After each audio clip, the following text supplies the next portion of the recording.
everybody, and welcome to the Geeknd Live desde la Ciudad de Mexico, which is the Spanish for live from Mexico, according to Google Translate.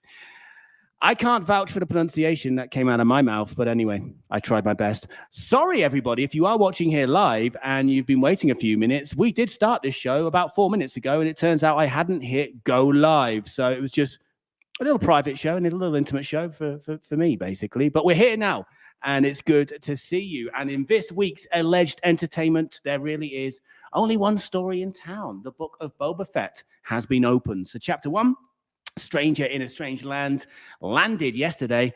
And I can tell you that, strangely enough, there will be spoilers in this stream pretty much from the get-go. So apologies if you haven't seen the episode yet, but you have been warned, because what happens in the Sarlacc pit doesn't stay in the Sarlacc pit unless you're that poor stormtrooper, of course. I would say random stormtrooper as well, but we'll talk about that in a little while. If you're watching live, give me your thoughts in the chat. Let me know what you thought of chapter 1. And if you're watching on the replay, aka in the future, let me know in the comments as well. So I'm going to do a few quick hellos, and I'm going to introduce my guest, who it turns out has been sending me private messages telling me that we weren't live. I need to start checking the private messages more often. But anyway, I take 1 week off, and I basically forget how this thing works. Also, I hope you all had a great holiday season and continuing to have a great holiday season. So let me do a few hellos. Hello there. So Peter, who was the first to arrive, Gaz Nottingham as well, Sid, who I'm going to talk about again in a few moments, because yes, you did come up with some of those names. We'll talk about that in a few moles. David Milano, who's also contributed to this show. We'll talk about that in a moment as well. Jane Flakes, good to see you. Glenn M in the house. Clays as well, my good friend Clays. Hope you're doing good. And I think now I've got people saying they're not getting anything because I hadn't clicked go live. Anyway, you're fine if you're watching in the future. You didn't have to sit watching a blank screen for 4 minutes or whatever. Right then, who else is here? Bushy Pop as well, all the way from Argentina. Good to see you here as well. And Marco over in Ireland as well. So good to see so many of you here, so many familiar faces, avatars, whatever you call those little profile pictures. And Simon D, hello to the Fett followers. Right, everyone. So I'm going to bring in our guest now. He is familiar to you if you're familiar to this stream, which I think most of you are. It is Chad, the Stopwatch Campbell. Can you hear me, Chad? Yeah, can you hear me? Yes. Are we live now? Yes, we are live. Good. That's good. I'm glad we're finally live. Thank you. You have real-time confirmation that this is happening with a slight lag, probably, yeah? Yes, exactly. Beautiful. Okay, so if you're familiar with the stream, you'll know Chad usually does his best to keep us to time, 30 minutes. He usually fails. And weirdly enough, when Chad doesn't show up to the streams, we tend to succeed and deliver those 30-minute streams. So who knows what's going to happen today when he's here and not really in clock form, stopwatch form, because you're here more as Chad the Ranter Campbell today, which we have experienced in the past. People who know you will know by now that you do have your moments in the rant department. And you also have a YouTube channel called the Alamo Studio, which I've linked to in the video description. And you also do your rants in podcast form, occasionally, it seems, anyway. You've brought back your Star Wars podcast, Star Wars Lunch Special for the Book of Boba Fett, which I've also linked to in the video description. And I've also listened to it as well, Chad. So I'll be interested to see how your views from yesterday when you first watched chapter 1 compare to your views today, because I believe you did a second viewing. But we're going to come on to your thoughts in a moment. But first of all, everybody watching, in fact, I think this is more if you're just watching live, because I think the poll will end when the stream ends. Hello to Daniel Spartan as well. Chad the Rancor. Yeah. I'll take it. He's out of the cage. So I'm a bit behind, all right? It's been a stressful week. I'm not going to bore you with the details. I've already bored Chad with them. Some of you know anyway. It's been a strange week. So I'm a bit behind on this. But I don't have a name for our discussion yet. However, Sidge, who is in the chat at the moment, who named the chat batch when we did the Bad Batch discussion all those, what feels like years ago, back in the shed. He's come up with a few more suggestions, which I've put into a poll on YouTube. Now, they're not all from Sidge, actually. So let me have a look. I'm going to bring the poll up. I can see we've had 20 votes so far, so that's good. So this is from Sidge, a chat of Boba Fett. However, Jane Flakes, who I think is also watching in the Patreon Discord, also said the chat of Boba Fett. So there's two sort of versions there of Sidge and Jane's idea. Another one of Sidge's was, hang on a second, a look at Boba Fett. And we also have a final option in the poll, which you should see in the YouTube chat, maybe not if you're watching the replay, which came from Chad, actually, and it's currently in second place, I can see. Who gives a Fett? Thanks, Chad. It's just a very catchy name. I mean, I would click on Who Gives a Fett a lot faster than, than something else. But that's me as a cynical person who likes to laugh at others. So as a clickbaiter, essentially. Yes, that's what you are. It's a great clickbait title. Anyway, if you're watching, do take have a vote, and whichever one wins, I'm sticking with, even if it is Who Gives a Fett. All right, so we'll check back on that. Please remind me, Chad, if I forget. We're going to check back on that at the end of the stream, which could end in who knows when, to be honest. All right, then. So we will be getting your views in the chat, also in the comments. I respond to most comments. So do, if you're watching in the future, let me know what you thought of this episode. We're going to get Chad's views. We're also going to get the Patreon Discord views as well, which I have on my phone.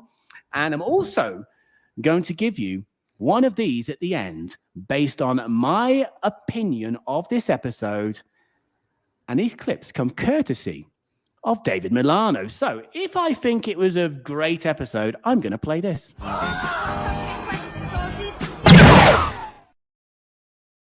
If I think it was just a all right episode, I'm going to play this.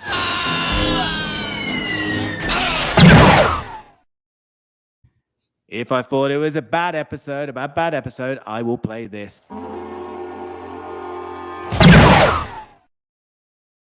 Thank you to David Milano, who just sent me those out of the blue a little bit before Christmas. So thank you again, mate. They are great. Did you like them, Chad? Those are fantastic. Yes, those are really, really good. Yeah.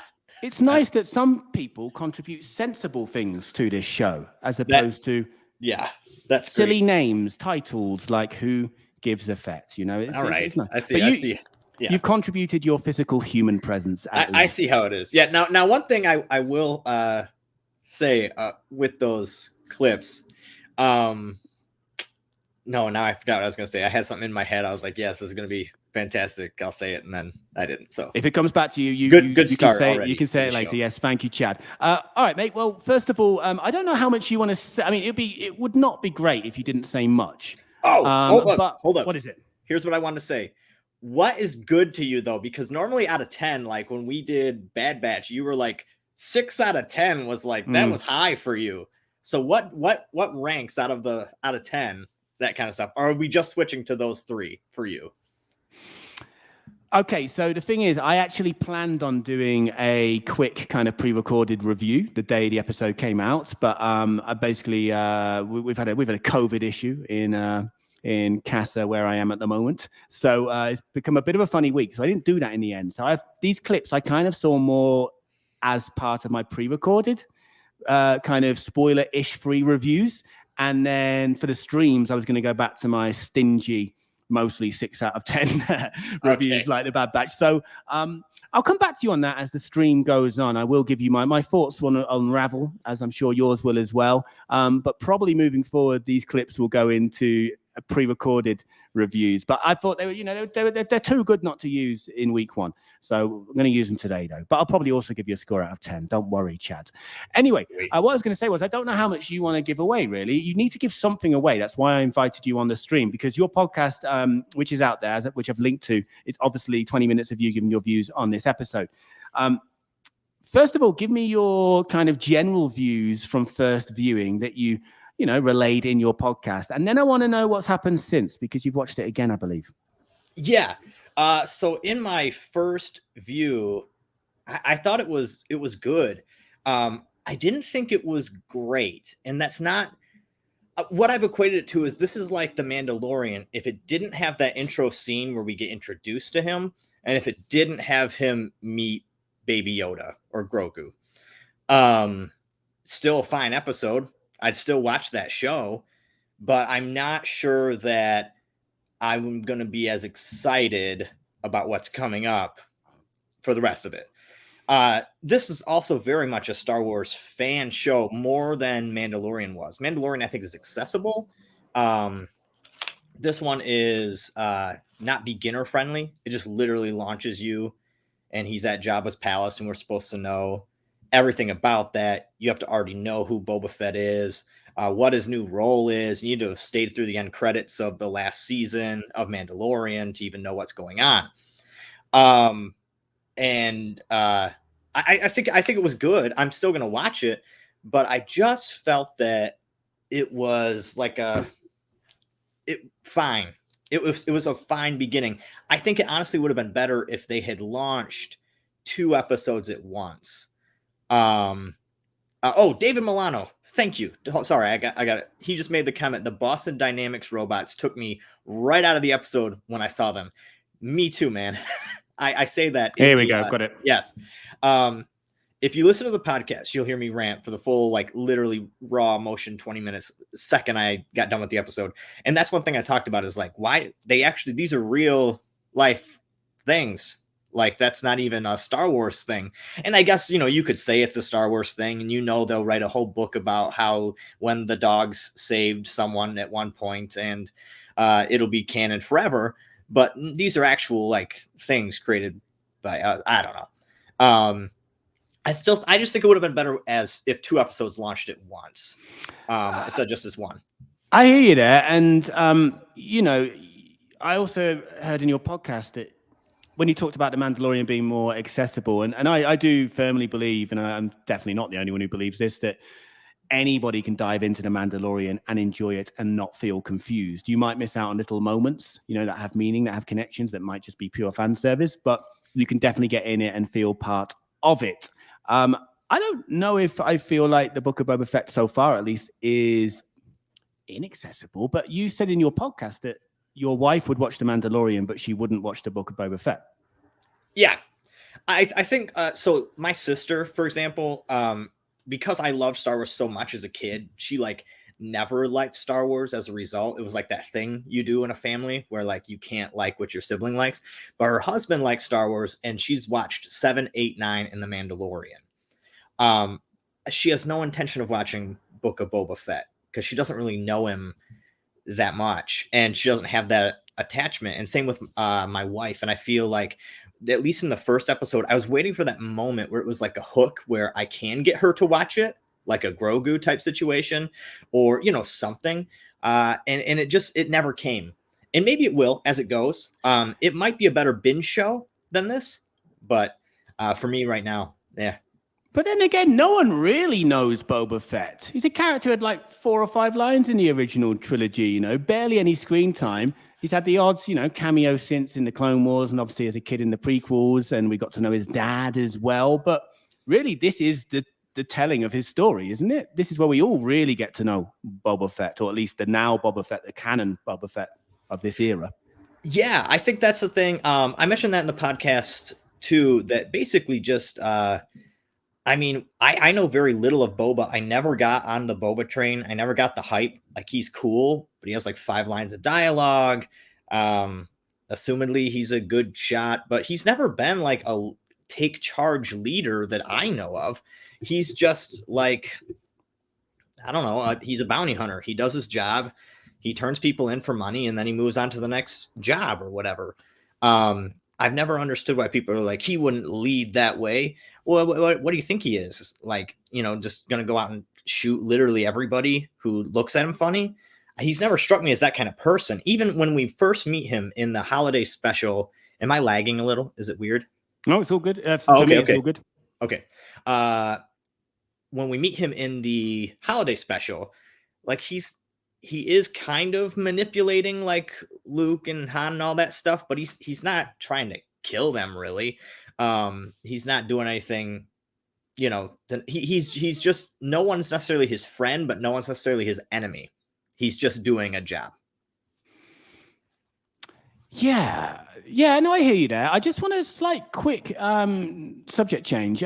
Glenn M, can you confirm or deny, is this the rebrand of Glenn the Geeky Hippie, please? Can you let me know? 'Cause I'm a little bit thrown, a little bit disorientated here. Is it you, Glenn the Geeky Hippie, the artist formerly known as Glenn the Geeky Hippie, now Glenn M, I believe? Anyway, yeah. So I mean, I enjoyed this episode. I think actually it was a solid opener, and I've seen a lot of people call it a slow opener, and some people have complained about that. I agree it was a slow opener, but I'm not complaining about that, to be honest. It didn't have that. Do you remember The Mandalorian season 2 opener, where it just felt like a mini blockbuster movie, which was actually back on Tatooine, of course, with Boba's armor, wasn't it? And the crate dragon. It was blockbuster worthy, you know. It was a big opener. This wasn't that, but I'm cool with it because I feel like they're telling a story rather than just giving us wall-to-wall action. And actually, the little bit of action we did get in this, certainly in real time, I didn't particularly enjoy that much, but I really enjoyed the story they were telling in the form of the flashbacks. For me, that's where this episode had its biggest strengths. I love the prequel throwbacks, you know, in the flashbacks as well. We saw Camino, didn't we? And Daddy Django's death again as well, with little Boba holding the helmet, which has always been a beautiful shot from Attack of the Clones. And I bought into a lot of the flashbacks. And I know you've got a little problem with some of them, Chad, which I heard in the podcast, which I want to talk about. But there's some of it I agree with you, but a lot of the flashbacks I really bought into. So fleshing out how he lost the armor, one round the Tusken Raiders. And I'm looking forward to that continuing because, you know, I don't think we're done yet with these flashback stories. I do agree with you. You talked in the podcast where I think they definitely could have spent more time on him getting out of the Sarlacc pit. You know, show a few failed attempts, show a struggle, yeah? But on the other hand, I do like the fact that he didn't just fly out of it, you know, that very gross-looking belly, by the way. They did at least show that it took its toll on him. You know, he looked rough, man. And, of course, he had the challenge of winning round the Tusken Raiders as the Tusken Warrior Raiders, as I just mentioned. But, yeah, you really weren't happy with the fact he got out so quickly, were you? Well, I think my issue is just, I mean, C-3PO literally says, like, it's one of the worst deaths you could ever have is in these things. And then literally everybody dies except for him. And people were like, well, he got out because he had a flamethrower. Okay, well, they had freaking lasers, people. The stormtrooper there could have shot his way out just as easy, probably a lot faster than a flamethrower. I mean, I don't know. It's weird that he's the only one that we know of that has ever survived one of these things somehow. It's fine. It's whatever. I mean, again, like I say in the podcast, Darth Maul came back and the explanation was vengeance. Like that's the entire reason his character is still alive. So we've had stupid explanations in Star Wars before. And this one is not necessarily flat out dumb. It's just like, could we have done a little more with that? Elaborated a bit? Yeah, I think we totally could have. Yeah, and you also said something which definitely crossed my mind at the time, and you reminded me about it when I listened to the podcast just before we came live, before we didn't come live and then did finally come live. Why was the stormtrooper in there? I mean, if we're just thinking about the battle at Jabba's palace or in the dunes or whatever, I don't remember any Empire presence being there, to be honest. Of course, it could have just been a rogue stormtrooper who's just stumbled into the pit or what have you, you know, patrolling the sands of Tatooine. But yeah, that did play on my mind a little bit. It would sort of maybe made more sense to see an alien type figure that we remember from Return of the Jedi. Yeah, I kind of hoped we would see that, but we saw Stormtrooper and I thought, what? I mean, probably at one point he threw them in, but obviously, I don't know. Do the Stormtroopers just like, does it not decompose things in there? They just like stay in there forever?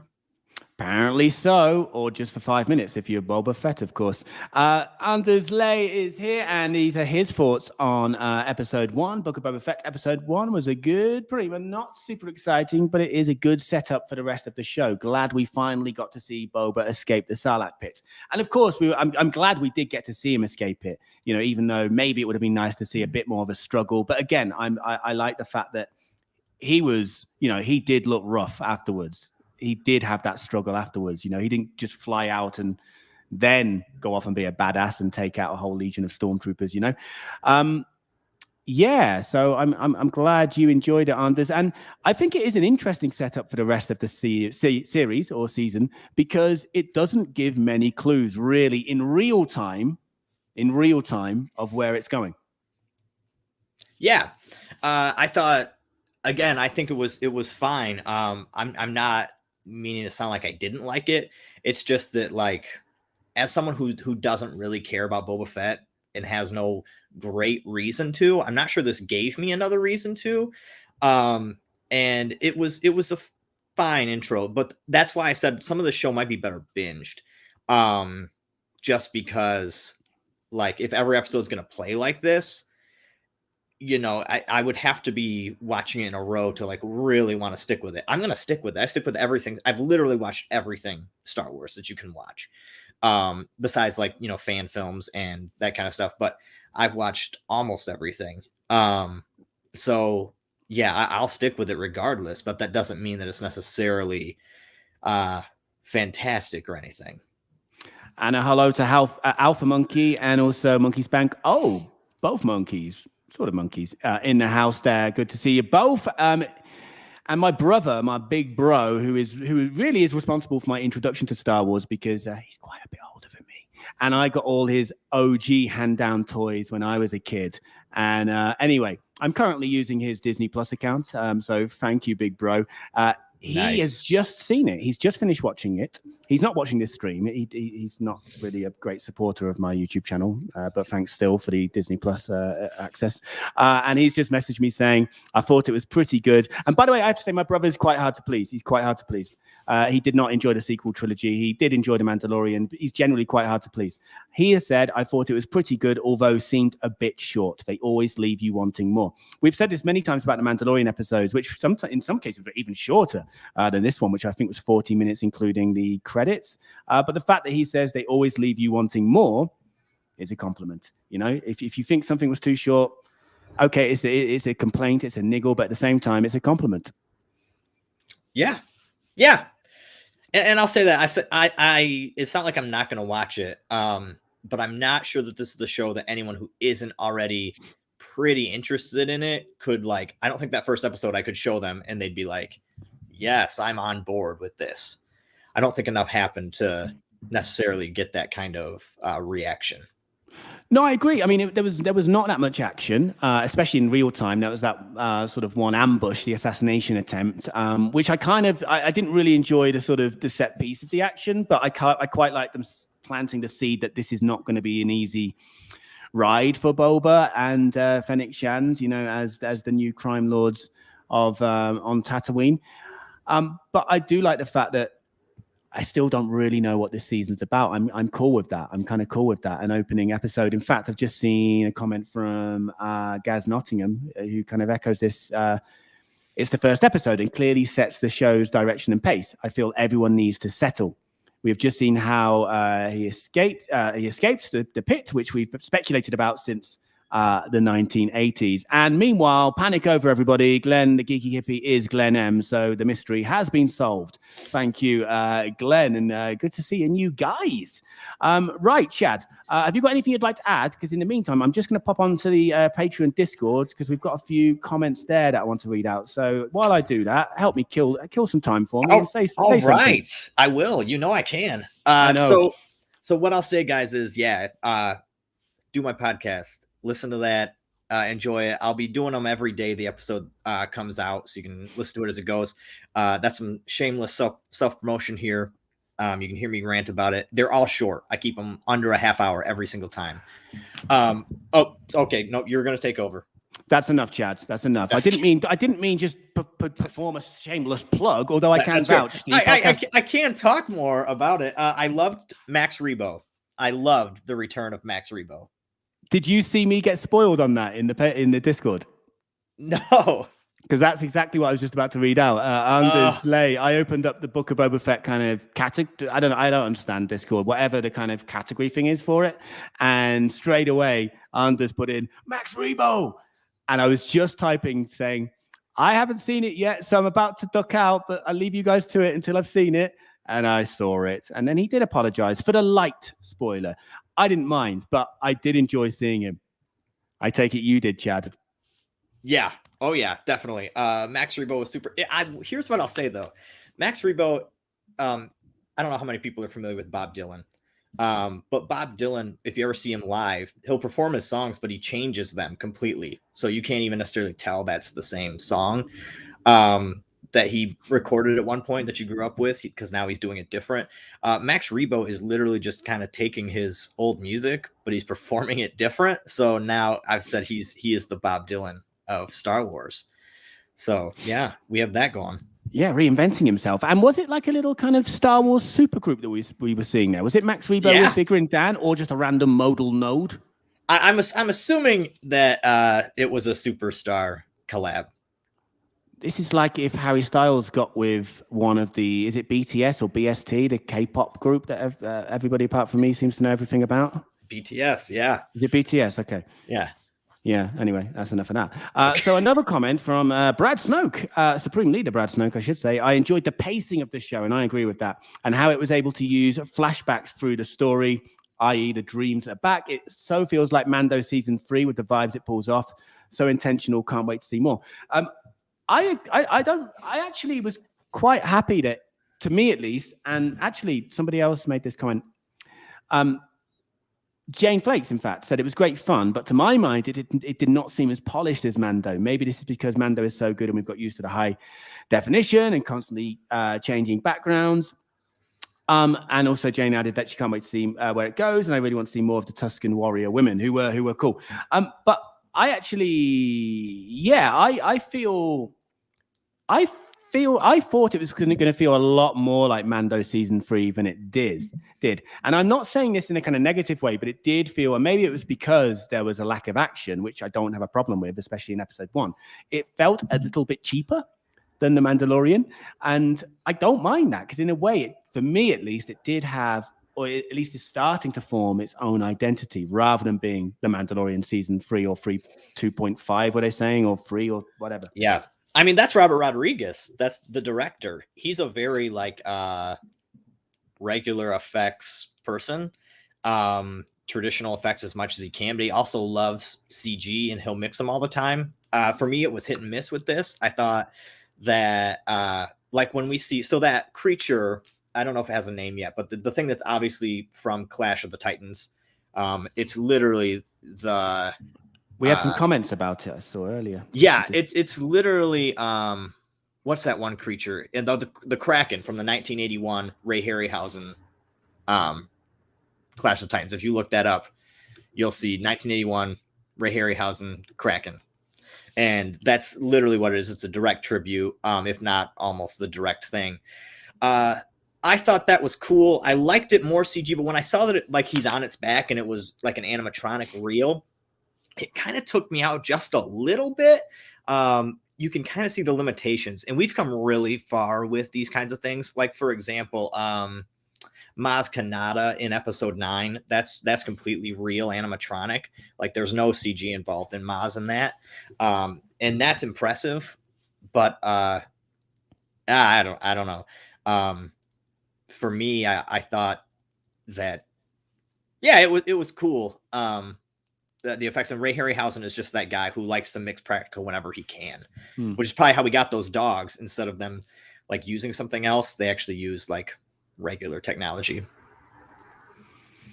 Yeah, and a couple more comments from Power Droid Girl. I just want to read out as well, who really enjoyed it and really enjoyed the world building that the episode gave for her. And she said, my 9-year-old self wants to go to school tomorrow and brag that I was correct as to how Boba got out of the Sarlacc. Don't know if I should read this, but she did write, but I left junior school in 1985. Now, she also talked about 2 things I do want to talk about before we wrap up, and I will come back to the chat as well in a moment. She's made a lot of good points, and there's 2 that have reminded me of things I definitely want to cover quickly before we finish. She said, thought the score was wonderful. Different to The Mandalorian, but with the odd callback to it. The Max Rebo, Figure and Dan supergroup made me smile. The score I thought it was tremendous. Ludwig Göransson has done it again. And you talked about it on your podcast too, Chad. You were a fan, were you not? Yes, but here's what I'll say. So Ludwig only does the music you hear over the end credits. The theme, the main theme. Yes, the main theme. It's with a the kind of different chanting, person. the chanting. Yes, and you know what? I don't even, if you listen to that, you can stream just the Book of Boba Fett theme. I'm not a fan of it, guys. If really? you listen to that and think of Hobbits or Pirates of the Caribbean, that's what it is. That's literally what it's these guys. Rah, rah, rah, rah, rah. It's like Seal's "Kiss from a Rose" intro, just over an orchestra. Yeah, that's what it is, and it's fine. But the actual use of it in the show is way cooler than when I listened to it on its own. So whoever I just followed him. I found him on Instagram. Whoever the composer is, who's actually taking that and using it in the show, is doing a really good job. I really liked the main theme. I really liked it. And as Powdroy Girl said, it was different to The Mandalorian. I was expecting actually quite a similar soundtrack, and it I don't know, it did some good sort of tone setting for me in my head anyway. Another point I want to bring up is Matt Berry, baby. Matt Berry, who might be lost on some of you, but I think a lot of people from the UK at least will know who I'm talking about here. Matt Berry as 8D8, which was like the torture droid from Jabba's palace in Return of the Jedi, and was doing his best to do what he could without being a protocol droid for Boba and Fennec Shand on the throne, in the throne room. Matt Berry voiced the droid, and this is very exciting for me because Stephen Toast of London, is finally in Star Wars, and I can imagine that he would say yes. That's thank you, everyone. You're welcome. You can sit down now. You're right to applaud me for my amazing Stephen Toast impression, but you can stop now and sit down, okay? You're not as excited about this as me, are you, Chad? Clearly. I need to look up if I know who Matt Berry is. Oh, I definitely know Matt Berry. Okay, yeah. Now you're excited. What We Do in the Shadows, IT Crowd. Mighty Boosh. Yeah, okay, Mighty Boosh. Yes, I've watched all those. Okay, yeah, I definitely know who he is. I didn't know the name. But yeah, Matt Berry. He's done loads of random stuff, including with Josh Homme, Queens of the Stone Age. He's done sort of tongue-in-cheek, almost Spinal Tap style little mini documentaries with them as well. Okay. Yeah, no, he's great. And I actually have to admit, though, I didn't know it was him until I saw his name come up in the credits. I have to admit. Wow. You didn't know it was him. No, I didn't know it was him at all. Like, I didn't know. So now I'm excited. See, now that's the kind of thing that maybe I could get my wife to watch it just off that, because she also loves him. So, yeah, we could try that. Yeah, there we go. Yeah. There's still hope for your wife yet. Yep. Just want to do some comments then. Chad, think about your final comments yourself. I'm going to come over to the chat to read out some comments. Boba, this is from Sige. Boba doesn't just get out, though. Doesn't just get out the Sarlacc pit. He immediately gets robbed and enslaved and gets dragged along the ground. Escapes and gets beaten, then kills a monster. Boba gets out because he's Boba Fett. Like, I agree with what Sid is saying. You know, I said earlier, I'm really pleased that they didn't make it easy for him once he got out. You know, it's a struggle, and we're going to continue to see more of that struggle.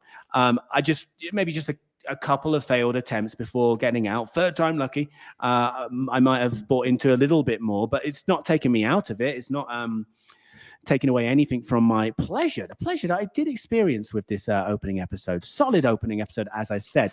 But one thing that is a bit odd, maybe we'll get more on this, and Chad, you talked about this in your podcast too, was the fact that he was very much old man Boba in real time in this episode, and had to get, after the fight, had to get taken back to the kind of healing chamber, back to tank style kind of thing. But of course, this is fairly soon after The Mandalorian Season 2. And in The Mandalorian Season 2, he was a badass and there was no healing tank around. Yeah, that's kind of what's thrown me a bit, is like, he's definitely weaker here somehow, and he has all these flashbacks. Now, we hardly saw him in Mandalorian, right? I mean, he appears kind of in the later half, and he's always flying separate, doing those things. But I just felt like, he seems old and weak here. I mean, he comes in and like, he has a whole Power Rangers intro, and the one where he's literally like slams on the ground and there's a series of huge explosions behind him in the Mandalorian.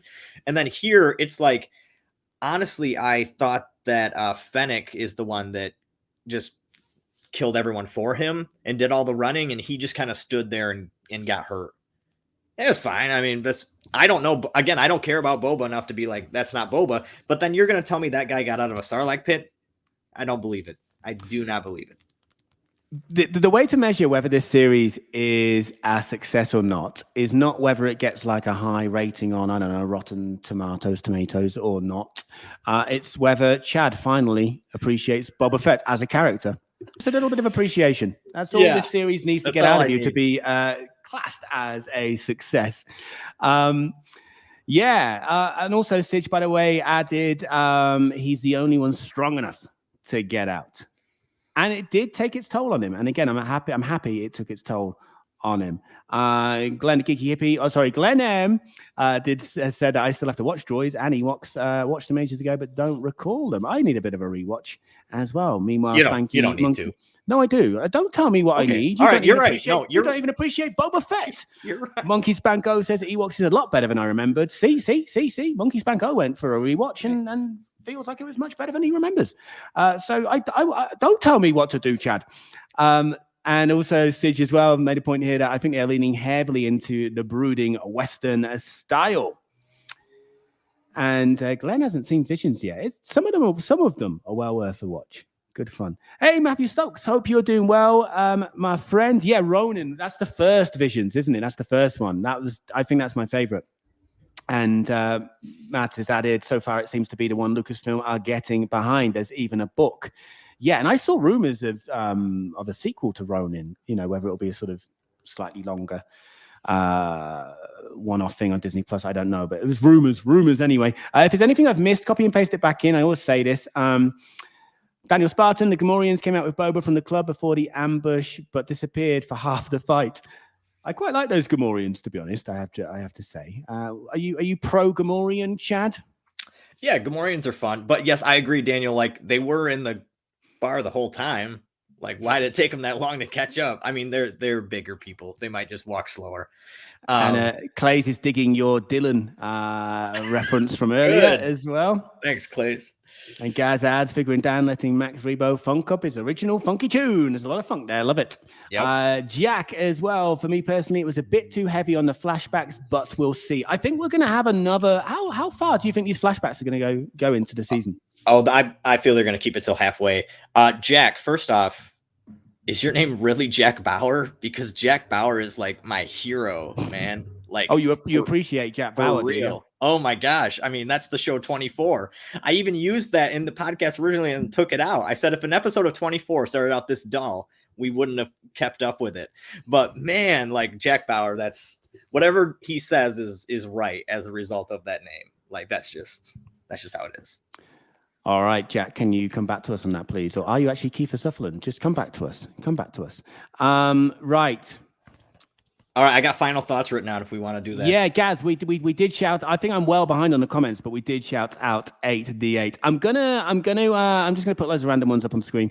I'm gonna go down to the bottom of the comments. So this is the final call to copy and paste something back in 39 minutes, Chad. We failed. I'm gonna go to the bottom. So anything that I've missed, please just copy and paste back in.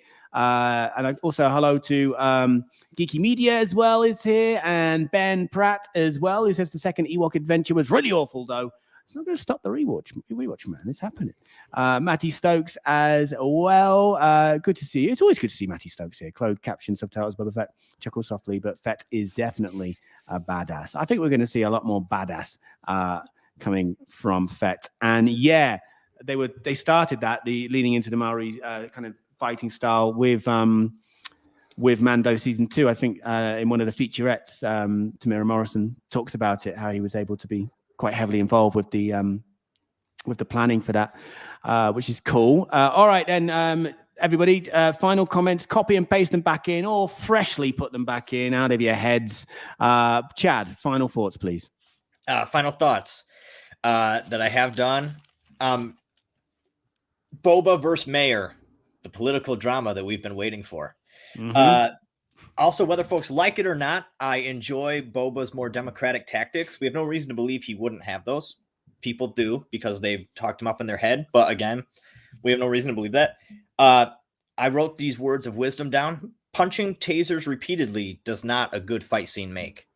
So that's one thing I'll say in the future of the show. I hope that there's not 30 seconds of them just punching these tasers while they're having a circle around them. And then this whole episode, in my opinion, would have worked better as a flashback episode. And the thing was silent except for one line of dialogue for the first 12 minutes. So if we had an entire silent episode leading up to him basically re-announcing, like, yeah, you don't mess with me, I'm Boba Fett type thing, I would have, and that's where it ended. Like, so now we're all caught up. We had all this silent, amazing action. We built up his character, and boom, he's back. That would have been a fantastic episode. And what we got was still good, but not as amazing as I had hoped. So for me, a 7 out of 10. Yeah, I didn't enjoy that fight scene with the tasers in real time. I hear you. Actually, a full-on flashback episode would have worked. But I also did quite enjoy the little kind of, and Brad Snoke mentioned the pacing and the going back from the flashbacks, the little sprinklings of real time, so it was starting to enter his current world. And also, even though I did enjoy that scene with the tasers and the shields and what have you, I still liked the kind of planting of the seed that this is not going to be an easy ride, for Boba and Fennec Shand. But yeah, actually, no, I think it's a good point that it could well have been a flashback heavy episode and then bang, take us into real time and let the season really kick off from there. But hey, I still really enjoyed the format they went for. So you're saying 7 out of 10, Gaz? Chad, sorry. I just was looking at a comment from Gaz, and I can't multitask. I can't look at you, Chad, and name you as Chad whilst looking at a comment from Gaz, and it's very difficult for me. But Gaz, no, I have not watched Rebels yet, and I am going to do what you tell me to do. I know I've been saying it for a while, but I am going to do what you tell me to do on this occasion. I just don't do what Chad tells me to do. Anyway,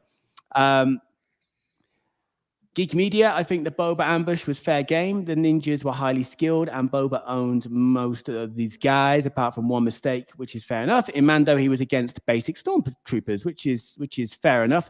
We've got a rating of 6.5 from Glenn, the Geeky Hippie, and we've got a rating of 9 from Sidge.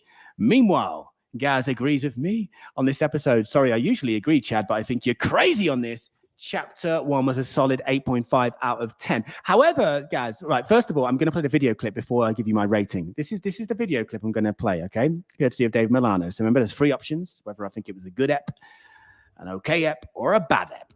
This is the one I'm going for, okay? And get your scores in. We're going to wrap up in a couple of minutes, so get your scores in as well. But this is the clip I'm going for. Thank you, David Milano.